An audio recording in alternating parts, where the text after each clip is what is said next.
notre enseignement inyigisho rero porte le thème suivant. rifite umutwe ukurikira Formation au pied du maître. kwigira ku birenge by'umwami. Ça veut dire quoi?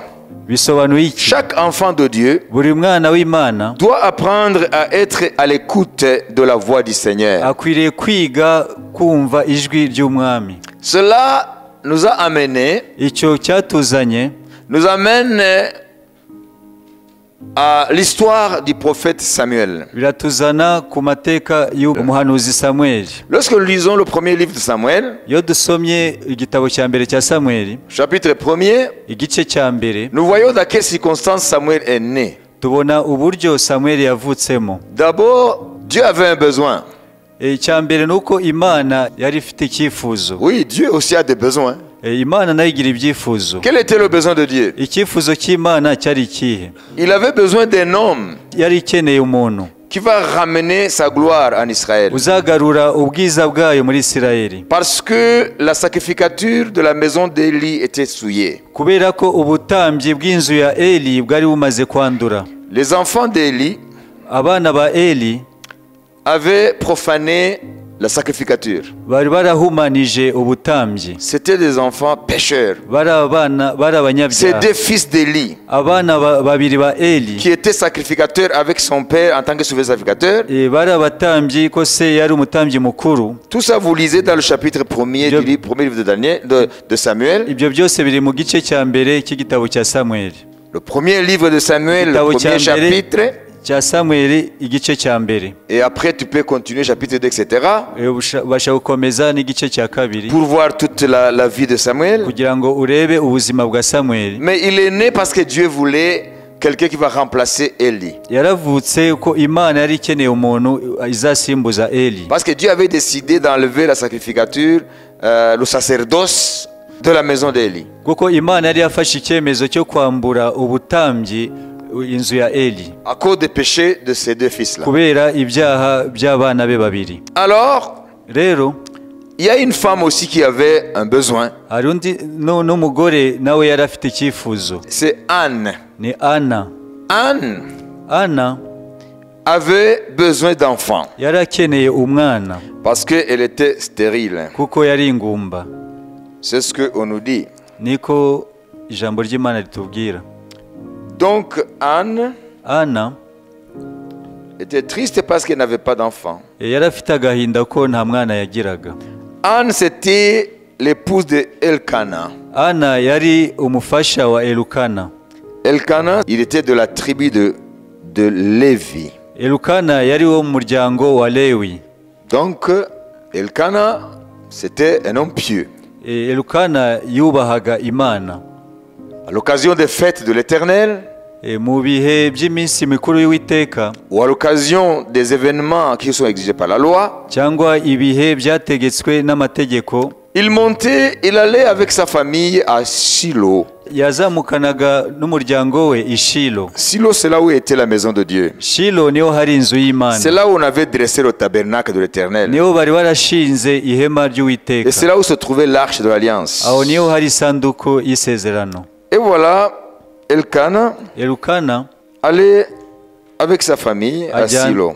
ajyana n'umuryango we i Shilo. Alléluia. Amen. Et là, à Shilo, aho ngaho rero i Shilo se trouvait le souverain sacrificateur Élie. hari umutambyi mukuru Eli. Et ses deux fils, Ophni et Phiné, qui étaient sacrificateurs de l'Éternel. abana be babiri ariwe Ofini na Finehasi.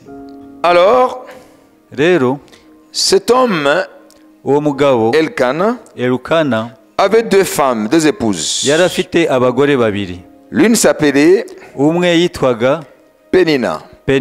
L'autre s'appelait Anne. undi akitwa Ana. Pénine avait des enfants. Penina we yari afite abana. Donc elle avait des enfants. yari afite abana.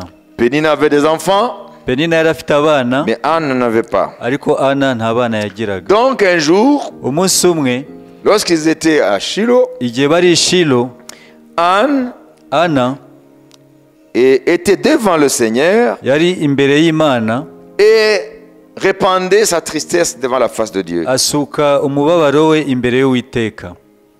Et le sacrificateur Élie umutambyi mukuru Eli il voyait cette femme qui remuait ses lèvres yabonaga uwo mubyeyi akubita iminwa parce qu'elle priait dans son cœur kuko yasengaga mu mutima we et il ne faisait pas sortir sa voix ntabwo yasohoraga ijwi tellement sa tristesse était grande. umubabaro we wari munini Parce que la Bible nous dit, kuko Bibiliya iratubwira ngo sa rivale Pénina l'a mortifié, lui faisait mal, lui donnait des paroles qui blessaient. mukeba we yaramubabazaga cyane kuko yamubwiraga amagambo amushengura Et umutima toutes les années, il en était ainsi. imyaka yose niko yabigenzaga. Alors, rero elle priait pour demander au Seigneur yarasengaga asaba Imana de relever, qu'elle relève la tête, kugira ngo imunamure, qu'elle ne soit plus toujours humiliée par sa rivale. kugira ngo adakomeza gucishwa bugufi na mukeba we. Amen. Amen. Alléluia. Amen. Alors, elle priait ainsi. yasenze muri aya magambo. Éternel des armées, Uwiteka nyiringabo, si tu daignes regarder l'affliction de ta servante, nureba akababaro k'umugaragukazi si wawe, tu te souviens de moi ukanyibuka et n'oublie point ta servante, ntunyibagirwe, et si tu donnes à ta servante un enfant mâle, nuha umugaragukazi wawe umwana w'umuhungu, je le consacrerai à l'Éternel nzamutanga kuwiteka pour tous les jours de sa vie, iminsi ye yose yo kubaho, et le rasoir ne passera point sur sa tête. kandi urwembe ntiruzakora ku mutwe we. Voilà la prière de Anne. Iryo ni ryo sengesho rya Ana. Et puis, bref, Dieu a exaucé. Muri make Imana yumvise gusenga kwe. Dieu lui donna Samuel. Imana imuha Samweli. Alors, les deux personnes étaient exaucées. Bombi babona ibisubizo. Dieu est exaucé Imana yabonye igisubizo parce qu'il a trouvé l'homme qui va remplacer Élie. uko yabonye umuntu izasimbuza Eli. Anne aussi a été exaucée Ana nawe yabonye igisubizo parce que elle a reçu l'exaucement de Dieu pour relever la tête devant sa rivale, et définitivement Dieu a enlevé l'humiliation sur la vie d'Anne. igisubizo yabonye nuko Imana yamukuyeho igisuzuguriro imuha urubyaro. Et plus tard Dieu lui donna d'autres enfants. Nyuma yaho Imana imuha n'abandi bana. Amen. Amen. Alléluia. Amen. Et voilà, Samuel, le petit Samuel est à Silo Samuel rero ari Shilo avec le vieux Élie. hamwe n'umusaza Eli. Amen. Amen. Et puis Dieu commence maintenant à appeler le petit Samuel. Imana rero itangira guhamagara uwo mwana Samueli. Samuel n'avait pas encore, ou il n'était pas encore en mesure de savoir si c'est Dieu qui appelle. Samueli yari ataragira mu rwego rwo kumenya niba ari Imana imuhamagaye. Et la Bible nous dit au chapitre 3, Bibiliya iratubwira mu gice cya 3 verset 1er, umurongo wa mbere, le jeune Samuel était au service de l'Éternel devant Élie. Le jeune Samuel était au service de l'Éternel devant Élie. uwo mwana Samweli yakoreraga Uwiteka imbere ya Eli. Et toi aujourd'hui tu sers Dieu devant qui? wowe urakorera Imana imbere yande? Oui. Le jeune Samuel servait l'Éternel devant Élie. Umwana Samueli yakoreraga Uwiteka imbere ya Eli. Et toi tu sers Dieu, ou tu prétends servir Dieu, devant qui? Wowe uribwira ko ukorera Imana, Imana irakubaza uyikorera imbere yande? Devant qui? Imbere yande? Et voilà, ces gens-là qui croyaient servir Dieu devant ce farferie de pasteur, mais ils sont morts. Murabona bariya tuvugaga bakorera Imana imbere y'umutekamutwe, urane ingaruka zabyo. Ils sont morts. Barapfuye. Alors toi aujourd'hui Dieu te demande, tu me sers devant qui? Uyu munsi Imana irakubaza urankorera imbere yande? Tu ne peux pas échapper à ce principe. Ntago iryo hame warici iruhande. Tu dois avoir quelqu'un devant qui le Seigneur te place pour t'aider à connaître les voies de l'Éternel. Ukwiriye kuba ufite umuntu Imana igushira imbere kugira ngo ikwigishe inzira zayo. Parce que Dieu ne travaille pas dans la pagaille. Kuko Imana ntago ikorera mu kavuyo. Non. Oya. Dieu a des principes. Imana ifite amahame. Si toi tu n'as jamais été éduqué sous l'autorité, wowe niba utarigeze naturellement à la maison, mu rugo cyangwa ahandi utigeze urerwa ufite abakuyobora, à la maison tu fais ce que tu veux. mu rugo ugakora ibyo wishakiye, tu ne reconnais pas l'autorité de papa et maman, utemera ubutware bwa papa na mama wawe ou de ceux qui sont nés avant toi, cyangwa bakuru bawe, alors cela va te poursuivre. ibyo rero bizakugiraho ingaruka. Tu seras insoumis à l'école, ntabwo uzumvira ku ishuri, tu seras insoumis si une fois Dieu t'amène à l'église. ntabwo uzumvira igihe uzakizwa no ku itorero, ntabwo uzigera Et wimvira. le danger le plus grave, Kandi ingaruka zawe zikomeye, à part le feu éternel, uretse kurimbuka à la fin de iteka ta vie, ku iherezo ry'ubuzima bwawe, tu peux te retrouver en prison ushobora no kwisanga muri gereza, parce que tu iras jusqu'à bafouer l'autorité de l'État. kuko uzagira n'igihe wange kumvira n'ubutware bwa leta. Et l'État ne jette pas dans le feu éternel, te va te foutre en tôle. Leta ntabwo ikujugunya mu muriro utazima, ahubwo igushyira muri gereza. Ça commence à la maison. Bihera mu rugo. Beaucoup de gens qui sont en prison aujourd'hui, Abantu benshi bari muri gereza uyu munsi, si tu parles avec eux, uganiriye nabo, si tu entretiens avec eux, ukaganira nabo, en disant mais comment est-ce que tu es arrivé là? ukamubaza ese byagenze gute kugira ngo ugere aha ngaha, Comment? byagenze gute? Si tu es attentif, witonze ugakurikira, et s'ils t'ouvrent leur cœur, akagukingurira umutima, ça va remonter jusque dans la famille. uzasanga bikurikirana kugeza mu rugo. L'éducation n'a pas été bonne. Ntabwo uburere bwagenze neza. Soit le papa était absent, ashobora kuba nta papa we ntabwo yari ahari, l'enfant était là, umwana ari aho, donc il n'a jamais vécu sous le joug de quelqu'un. ntiyigeze aba munsi y'ubutware bw'umuntu runaka. Et voilà, sa vie est foutue. Ubuzima bwe rero bukangirika, Il finit en prison. arangiriza muri gereza. Ça commence à la maison. Bihera mu rugo. Voilà pourquoi le jeune juif, Niyo mpamvu abana batoya b'abayuda dans le judaïsme, mu dini ry'ikiyuda, Dieu insiste Imana ishimangira cyane à ce que l'éducation de l'enfant commence à la maison. ko uburere bw'umwana buhera mu rugo. Les parents avaient l'obligation d'enseigner la Torah à leurs enfants. Ababyeyi La loi. bari bafite inshingano zo kwigisha ibitabo by'amategeko abana babo, Et ça va les poursuivre dans leur vie adulte. maze bikazabakurikirana mu bukure bwabo, Et ça évite beaucoup de déboires. kandi bikarinda ibibazo byinshi. Si on échoue avec les enfants à la maison, Unaniwe ku bijyanye n'abana mu rugo, au niveau éducation, ku bijyanye n'uburere, là tu vas compliquer la société aussi. aho ngaho na sosiyete bizagiramo ingaruka. Les enfants qui n'ont jamais été sous l'autorité des parents. Abana batigeze kuba munsi y'ubutware bw'ababyeyi, Il ne faut pas que les pasteurs attendent d'eux du respect.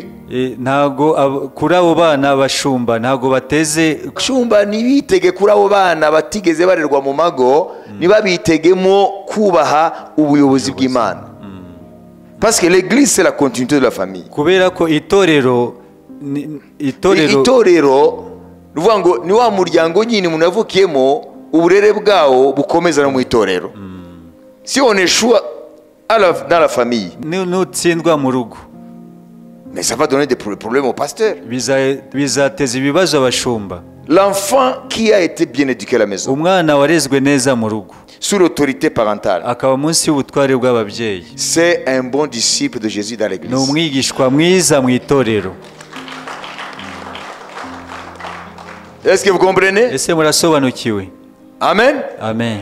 Oui, bien sûr, il y a des gens qui n'ont pas eu la grâce d'avoir une famille dans laquelle il y a l'autorité. Nibyo, hari abantu batagiriwe ubuntu bwo kubona ababyeyi baba munsi y'ubutware bwabo, Qui n'ont pas reçu une bonne éducation. batabonye uburere bwiza Leur inculquer ce qu'il faut faire et ne pas faire. kugira ngo babatoze ibikwiriye n'ibidakwiriye. Par la grâce de Dieu, Ku bw'ubuntu bw'Imana, ils peuvent être récupérés dans l'église itorero rishobora kubafasha et rattraper ceux qui n'ont pas eu. bakagaruza ibyo batabonye mu rugo. Mais ça, ce sont des cas rares. Ibyo ariko bishoboka ku bantu bakeya. Il faut que la famille éduque les enfants. Umuryango ukwiriye kurera abana, Le respect de l'autorité. bakabatoza kubaha ubuyobozi. Et même la nation aura des citoyens qui valent la peine. N'igihugu kizabona abaturage nyabo.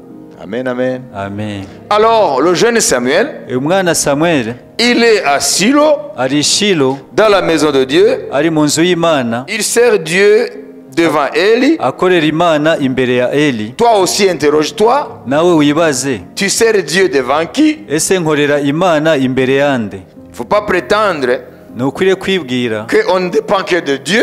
ko ukorana n'Imana gusa. Non, non, non, non. Oya, Dieu a établi toute une chaîne d'autorité dans l'église. Imana yagiye ishyiraho inzego mu itorero. Amen. Amen.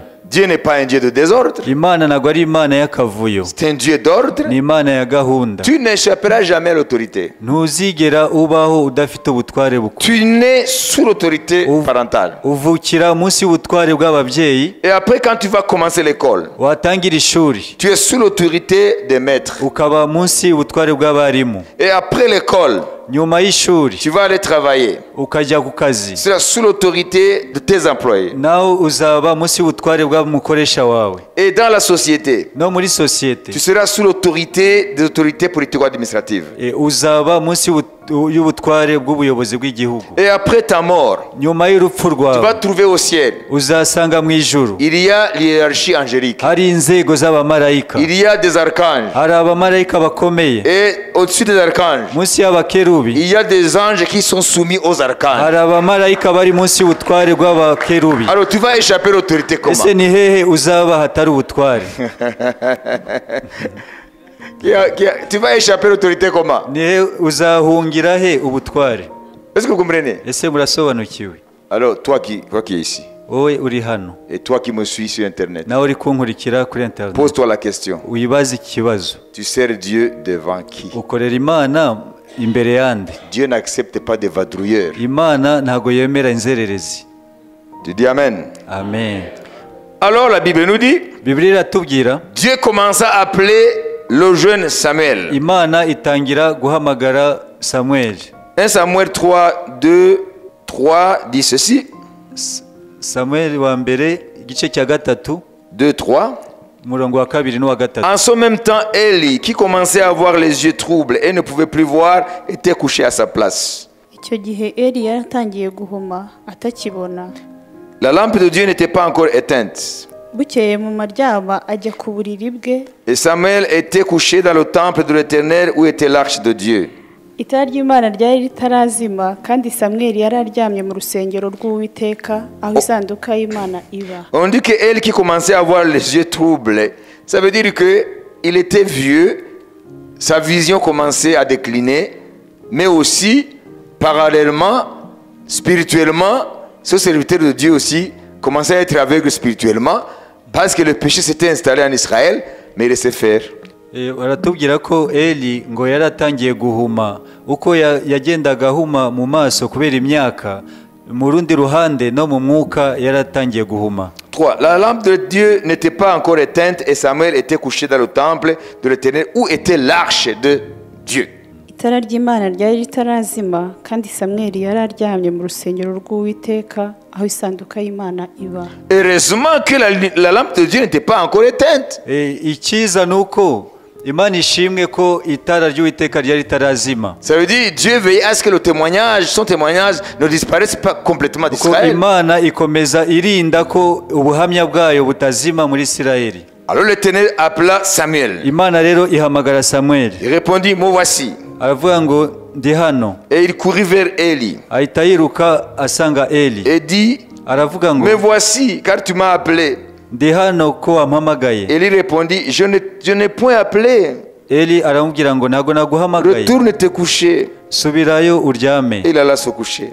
Asubirayo araryama. La même voix de Dieu appela Samuel 3 fois. Rya jwi ry'Imana rihamagara Samuel gatatu. À chaque fois, après avoir entendu la voix là, le petit courait vers Élie, croyant que c'est elle qui appelle. Igihe cyose yahitaga yiruka asanga Eli yibwira ko Eli amuhamagaye. Vous voyez, c'est dans le plan de Dieu. Suivez. Mu mugambi w'Imana, l'autorité devant laquelle tu sers Dieu, Uwiteka yagushize imbere kugira ngo agutoze gukorera Imana. Dans les premiers temps, tu dois savoir que tu dois recevoir les directives de Dieu par sa bouche. Mu ntambwe ya mbere ukwiriye kwakira icyerekezo binyuze mu kanwa ke. Mais au fur et à mesure que tu es soumis et que tu grandis, ariko uko ugenda ukura uca bugufi imbere ye, son rôle et sa responsabilité, inshingano ze, c'est de t'amener à ce que maintenant tu écoutes la voix de Dieu directement. No kugutoza kugezaho ugeraho ubasha kwiyumvira ijwi ry'Imana wowe ubwawe. Voilà pourquoi dans ces moments de prière, niyo mpamvu muri ibi bihe byo kwiriza no gusenga nous essayons par la grâce de Dieu de vous amener à ce qu'un jour, chacun d'entre vous sera à mesure d'écouter la voix de Dieu.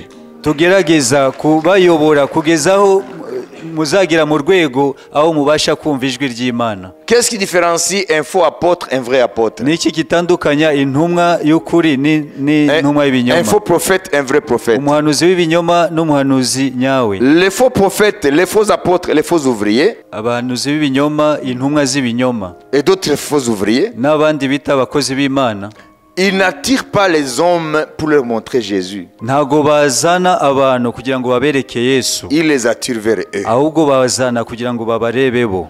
Mais les vrais apôtres, Intumwa les z'ukuri, vrais prophètes, abahanuzi b'ukuri, les vrais ouvriers du Seigneur, abakozi b'Imana b'ukuri b'umwami, ils amènent les gens bazana abantu vers Jésus. bazanira Yesu. Alors, ces personnes atteignent la maturité, Abo rero uko bagenda bakura, ils ne voient que le Seigneur, bo bagenda babona umwami, tout en étant respectueux par rapport à ceux qui les ont éduqués dans la voie du Seigneur. ariko bagakomeza kubaha abo ngabo babazanye mu nzira zo kubaha umwami. Voilà pourquoi Samuel, Niyo mpamvu Samuel avant, il ne connaissait que la voix d'Élie. mbere yari azi ijwi gusa rya Eli. Quand la voix vient, c'est Élie qui appelle. Yakumva ijwi akumva ko ari Eli umuhamagaye. Alors, gloire à Dieu, Imana ishimwe, le vieux Élie, umusaza Eli malgré les problèmes, hamwe n'ibibazo yari afite, des péchés de ses fils, ibyaha by'abana be, mais dans son cœur, ariko umutima il we était toujours un homme pieux. yari umuntu wubaha Imana.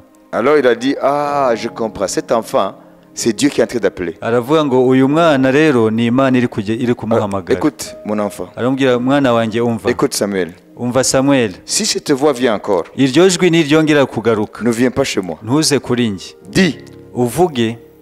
nous allons lire. Reka tuhasome. Alléluia, Amen, alléluia. amen. Parce que la Bible nous dit, Samuel ne connaissait pas encore l'Éternel. Uko Bibiliya tubwira ngo Samuel ntabwo yari azi, yari akamenya Uwiteka. Au verset 7, et la parole de l'Éternel ne lui avait pas encore été révélée. Au verset 7. Ku murongo wa 7, ariko samweli yari ataramenya uwiteka kandi atarahishurirwa n'ijambo rye. Voilà. Alors, Élie fait son boulot. Eli akora umurimo we. Ah, cet enfant, c'est Dieu qui l'appelle. Avuga uyu mwana ni Imana iri Il n'est pas kumuhamagara, en train de rêver. ntabwo ari kurota. Alors, maintenant, il va l'enseigner comment on comprend que c'est Dieu qui parle et comment on y répond. Agiye kumwigisha rero uburyo umuntu amenya ko ari Imana imuhamagaye n'uburyo usubiza. Écoutez ce que Élie dit à Samuel Umva icyo Eli abwira au Samuel verset 9. ku murongo wa 9. Et il dit à Samuel, Niko kubwira Samweli, va couche-toi. genda subira kuryama, Et si l'on t'appelle, tu diras, niyongera kuguhamagara umusubize uti, parle, Éternel, car ton serviteur écoute. C'est un petit enfant, hein? Il répond comme si c'était Élie qui répond à l'Éternel. Il dit, quand il va appeler encore, il faut dire, parle, Éternel, car ton serviteur écoute. Mais c'est un enfant. Hein? Et Samuel alla se coucher à sa place. Lis. niko kubwira Samweli ati, genda subira kuryama, niyongera kuguhamagara umusubize uti, Uwiteka avuga kuko umugaragu wawe nteze amatwi. Nuko Samweli asubira kuryama aho yarari. Amen. 10. L'Éternel vint et se présenta et il appela comme les autres fois, Samuel, Samuel. Et Samuel répondit, il ne faut que dire ce que Élie lui a dit. We icyo avuga Il est encore enfant. aracyari umwana. Et Samuel répondit, parle. C'est un enfant, on va imiter sa voix. Parle, car ton serviteur écoute. Donc il n'a ajouté rien à ce qu'Élie a dit. Nta kintu yongereyeho ku byo Eli yamubwiye. Maze Uwiteka araza, arahamagara nk'ubwa mbere ati, Samweli, Samweli. Nawe ati, umbwire kuko umugaragu wawe nteze amatwi. Amen. Vous comprenez? Amen. Là, nous voulons acclamer Élie. Aho rero tugiye gukomera amashyi Eli. Il a fait son travail, Yakoze umurimo we, n'est-ce pas? sibyo? Voilà, maintenant, le sacerdoce a été souillé. Ubutambyi bwarahumanye. Alors Dieu va enlever le sacerdoce de la maison de Élie. imana igiye kwambura ubutambyi inzu ya eli. Et quand Samuel entre en fonction, Samweli rero yinjiye mu murimo après la mort d'Élie et de ses fils, nyuma y'urupfu rwa eli n'urubyaro rwe. je passe les détails. Ntabwo tuyinjira mu bugari bwabyo. Alors Samuel n'est plus appelé, le peuple de Dieu de cette époque-là ne dit plus, nous allons à Silo vers le sacrificateur Élie. Ubwoko bw'Imana ntabwo bwari bukivuga ngo tugiye i Shilo ku mutambyi Eli. Mais à Silo où se trouvait le prophète Samuel.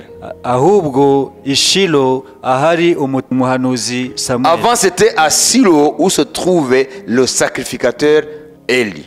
Mbere yari i Shilo aho usanga umutambyi mukuru Eli. Maintenant on dit à Silo, à la maison de Dieu où se trouve le prophète Samuel. Ubu rero baravuga ngo i Shilo mu nzu y'Imana ahari umutambyi Samuel. Ce changement Iyo mpinduka, ce changement a une importance capitale. Iyo mpinduka ifite umumaro udasanzwe. C'est parce que le sacerdoce est souillé. Kubera ko ubutambyi bwahumanye. Alors que la Bible dit dans Malachie que c'est à la bouche des sacrificateurs où le peuple doit trouver la loi. Kuko muri Malaki aratubwira ngo mu kanwa k'umutambyi niho abantu bazasanga amategeko. Alors à la bouche des sacrificateurs il n'y a plus de loi. Rero mu kanwa k'abatambyi nta mategeko akivamo. Parce que les enfants d'Élie ont souillé ce saint ministère. Kuko abana ba Eli bahumanije uwo murimo wera. Maintenant la parole de l'Éternel sera recherchée à la bouche du prophète. Rero ubu ngubu ijambo ry'Uwiteka rizabonwa mu kanwa k'umuhanuzi. Maintenant commence le ministère prophétique. Rero hatangira umurimo w'ubuhanuzi. Bien que Samuel étant de la tribu de Lévi, il combinait les deux, il était sacrificateur à la place d'Élie et il était aussi prophète. Kuko Samueli yakomokaga mu muryango wa Lewi, nuvuga ngo yahuzaga umurimo w'ubutambyi n'umurimo w'ubuhanuzi.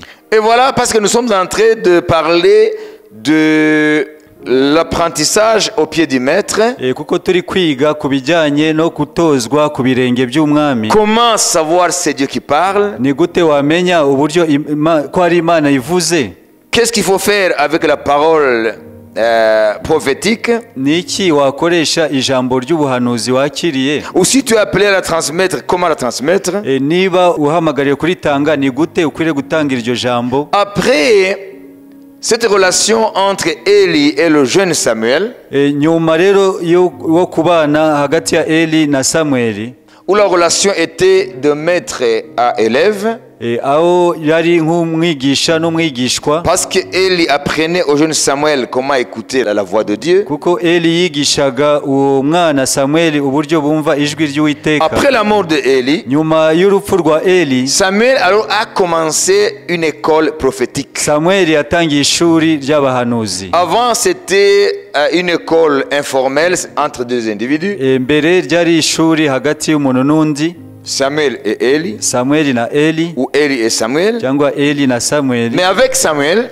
mu gihe cya Samuel, cette école maintenant, ou cet apprentissage, ou cette éducation devient formelle. Mu gihe rero cya Samuel byabaye ishuri nk'andi mashuri yose. Ça devient une institution. Riba nk'ishuri ryujuje ibisabwa. Où se trouvait cette école? Iryo shuri ryabagahe? Ça s'appelle l'école des prophètes. Ryari ishuri ry'abahanuzi. Ça se trouvait tout près de Rama à Najot. Ryari hafi y'Irama ahitwa Inayoti. C'est là où Samuel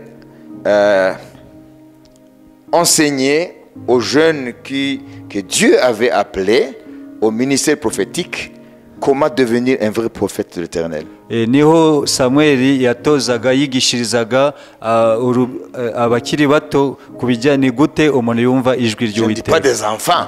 Ntago ari abana. Des jeunes personnes que Dieu appelait au ministère prophétique.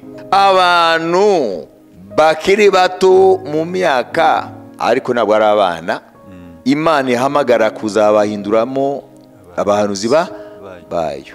D'où l'expression les fils des prophètes. Niho haturuka iryo zina abana b'abahanuzi. Après la mort de Samuel, Nyuma y'urupfu rwa Samweli, cette école des prophètes iryo shuri ry'abahanuzi ne s'est pas arrêtée. ntago ryahagaze. Nous voyons Élie la continuer. Tubona Eliya arikomeza. Élie avait des écoles de prophètes, des écoles prophétiques à Jéricho, à Bethel, etc.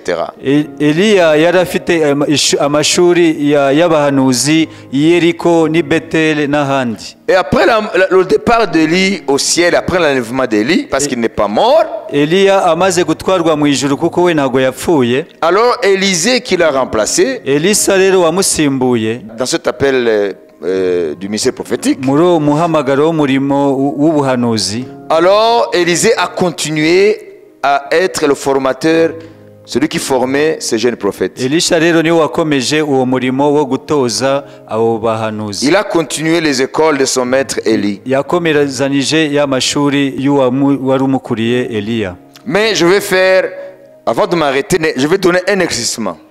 Mbere yuko nsoza hari icyo nshaka kubasobanurira mu Parce que beaucoup de chrétiens ne le savent pas, même beaucoup de ceux qui se disent serviteurs de Dieu. kuko abakristu benshi ntabwo babizi n'abita abakozi b'Imana Il benshi. y a une grande différence entre le don de prophétie et le ministère prophétique. Hari itandukaniro rinini hagati y'impano y'ubuhanuzi n'umurimo w'ubuhanuzi. Le don de prophétie Impano y'ubuhanuzi fait partie des différents dons que l'Esprit, le Saint-Esprit donne comme il veut aux membres du corps de Christ. iri mu mpano Umwuka Wera atanga uko ashaka, uko atanga aha itorero impano Nous le zitandukanye. trouvons dans 1 Corinthiens chapitre 12 verset 1er jusqu'au verset 11. Tuhasanga mu Bakorinto ba mbere igice cya 12 kuva ku murongo wa mbere kugeza ku wa 11. Donc là nous voyons les différents dons de l'Esprit. Aho rero tubonamo impano zitandukanye z'Umwuka Wera. Je n'ai pas le temps de m'y entrer, Ntabwo mfite umwanya wo kwinjiramo, mais juste en passant, dutambuka. parmi ces dons-là, Muri izo mpano il y a ce qu'on appelle les dons de puissance harimo impano z'imbaraga, et il y a d'autres dons qui ne sont pas des dons de puissance, mais ce sont des dons spirituels. hari n'izindi mpano zitari iz'imbaraga. Les dons de puissance, Impano z'imbaraga, par exemple, urugero, le don de foi, impano yo kwizera. pas la foi pour être sauvé, Ntabwo ari ukwizera kuduhesha agakiza, parce qu'il y a différentes sortes de foi. kuko hari ubwoko butandukanye bwo kwizera. Ici, le don de foi qui est cité, Hano ukwizera kuvugwa nk'impano hano c'est le don de foi qui provoque des œuvres puissantes de Dieu. ni impano yo kwizera ituma habaho ibitangaza by'Imana. Il y a le don des miracles, Hari impano y'ibitangaza, il y a le don des guérisons, hari impano yo gukiza indwara. et comprenez bien, Musobanukirwe neza, ce n'est pas le don de guérison, une guérison, des guérisons au pluriel. ntabwo ari gukiza indwara imwe, ahubwo ni ugukiza mu bwinshi. Pourquoi l'Esprit utilise guérison au pluriel? Kubera iki Umwuka Wera C'est juste yakoresheje? vous donner quelques informations. Ni ukugira ngo bibafashe Le don des guérisons, aho Umwuka Wera yakoresheje mu bwinshi gukiza. parce que l'Esprit peut donner le don de guérison pour certains types de maladies à celui-là ou à celui-là. Kuko Umwuka Wera ashobora guha uyu cyangwa uriya gukiza indwara z'ubwoko runaka. Vous avez compris? Mwasobanukiwe? Mais c'est simple. Ni ibintu byoroshye. En médecine, Mu bijyanye n'ubuvuzi nous commençons par être généraliste. utangira kuvura muri rusange, Et après, tu te spécialises. nyuma ukazaba umuspecialiste. C'est comme ça avec l'Esprit. No ku bijyanye n'Umwuka Wera niko bimeze. Dans le domaine de la guérison, Mu bijyanye no gukiza indwara, il y a le don de guérison en général. hari ugukiza muri rusange, Et il y a le don de guérison de certains types de maladies. hariho no gukiza noneho bigafata urwego runaka rw'indwara, ubwoko runaka. Alors, ce n'est pas le but de notre enseignement. Ntabwo ariyo ntego y'inyigisho yacu uyu munsi. Nous aborderons cela lorsque nous parlerons de l'exercice des dons spirituels. Tuzabyiga igihe tuzatangira ku bijyanye n'uburyo bakoresha impano z'Umwuka Wera. Voilà, parmi les dons, Mu mpano rero z'Umwuka Wera il y a une catégorie de dons qui s'appelle le don de puissance. hari icyiciro cy'impano cyitwa impano z'imbaraga. Don de foi, Impano z'imbaraga yo kwizera, don de parole de connaissance, impano y'ijambo ry'ubwenge, don de miracles, impano y'ibitangaza, don de guérison. impano yo gukiza indwara, Ça s'appelle le don de puissance. zitwa impano z'imbaraga. Donc le don spirituel, les dons spirituels, Impano z'umwuka, l'esprit les donne comme il veut, umwuka wera azitanga uko ashaka, indépendamment du niveau spirituel du croyant. adashingiye ku rwego ugezeho rwo gukura mu mana. Mais quant au ministère Ariko ku bijyanye n'umuhamagaro, prophétique, umuhamagaro w'ubuhanuzi, ça c'est une vocation. ibyo ni umuhamagaro, C'est lié à l'appel. bijyanye n'umuhamagaro, C'est lié au calling. bijyanye n'umuhamagaro. Alors parce que c'est le calling, Kuko ari umuhamagaro, c'est l'appel, ni umuhamagaro, ça doit respecter ces trois étapes. bikwiriye kubahiriza ibi byiciro bitatu. L'appel, Umuhamagaro, impérativement, doit passer par la formation. uwahamagawe byanze bikunze akwiriye guca aho ategurwa, atozwa. Step number 1, Intambwe ya mbere, calling. guhamagarwa. Step number 2, Intambwe ya kabiri, training. gutozwa. Step number 3, Intambwe ya gatatu, anointing. amavuta. Vous ne devez pas sauter d'étape. Ntago uzasimbuka urwego na rumwe. Donc ça c'est l'appel du ministère. Aho Au rero ministère. ni umuhamagaro ku bijyanye n'umurimo. Donc ces fils des prophètes là, Aho rero bana b'abahanuzi, pourquoi on dit fils des prophètes? kuki bitwa abana b'abahanuzi? Alors qu'ils n'ont pas été engendrés par les prophètes biologiquement. Kandi batarabyawe n'umuhanuzi mu buryo bwo mu mubiri. C'est parce que dans cette école-là Nuko muri iryo shuri de prophètes, ry'abahanuzi, celui qui était à la tête de l'école, uwari uhagarariye iryo shuri, Samuel par exemple, Samuel urugero, plus tard Élie, nyuma yaho et Eliya, ensuite Élisée. hagakurikiraho Elisha. Ceux qui étaient en formation, Abo ngabo bigishwaga, ils ne disaient pas oh, s'il vous plaît Élie, ntabwo bavugaga ngo Eli, s'il vous plaît Élisée, turakwinginze s'il vous Eliya, plaît Samuel. turakwingize Samuel. Ils disaient Père, Baravuga ngo data, les fils des prophètes. abana C'est b'umuhanuzi. le père, c'est celui qui est à la tête de l'école. Uwo witwa data niwe wari ukuriye iryo shuri. Qui a compris? Ninde wasobanukiwe? Mujya muvuga ngo abana bahanuzi. Vous n'avez jamais posé la question. Nimwigeze Je vous ai mwibaza appelé icyo? toujours à avoir un esprit critique, une réflexion critique, hein? Critical thinking. Igihe cyose mbahamagarira kwibaza kuri buri kintu cyose. Hein? Uyu munsi rero uzajya umenya impamvu bavuga ngo abana B'abahanuzi. ntabwo ababyeyi babo ari abahanuzi. Voyez? Mwabibonye? Élie était père de ces jeunes qui étaient appelés au ministère prophétique. Eliya yari se w'abo bana bahamagariwe gutozwa umurimo w'ubuhanuzi. Vous avez compris? Mwasobanukiwe? Alors, on s'arrête là. Turagarukiraho. Vous avez compris quelques principes. Hari amahame amwe mwasobanukiwe. Comment Dieu a planifié les choses.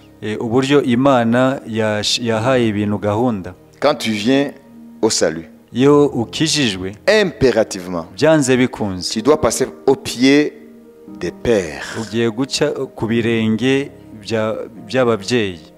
Tu dois être au pied du ministère de Dieu. Ukwiriye kwigira ku birenge by'umukozi w'Imana. Et en grandissant dans le service, Kandi uko ugenda ukura mu murimo, amen, amen, tu dois servir Dieu devant le ministère. ugomba Chevronné. gukorera Imana mbere y'umukozi w'Imana ufite ubunararibonye. Mais en Kinyarwanda, ça se comprend. Mu Kinyarwanda birumvikana. Yakuboneye izuba mu mwami. Yagutanze kubona izuba. Ntimubyice ku ruhande. Kandi abanyarwanda barabivuze neza ngo ibitugu birakura Ibisumba ijosi. Aha, comprenez ça. Musobanukire ibyo. Yasaba mugisha. Amen.